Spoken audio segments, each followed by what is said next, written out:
box you will find several parts, including a wing nut, the pedestal head, the base, and 4 spacer tabs for each pedestal. To assemble the pedestal, screw the wing nut onto the pedestal head.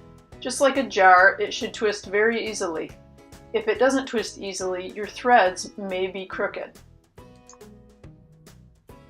Next, set the pedestal head onto the base and snap it in place. Then you can snap your spacer tabs into the appropriate holes on the head of the pedestal. Whether you are using concrete pavers, deck tiles, a deck frame, or porcelain tiles will determine which holes you use. For deck tiles or concrete pavers, use the 4 middle holes. Simply press the spacer tab down into the hole.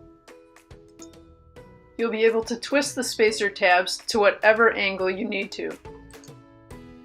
If you're building a wood deck frame, simply set your joists between 2 parallel spacer tabs. This simple assembly process will only take a few seconds and get you on your way to building your sanctuary in the sky.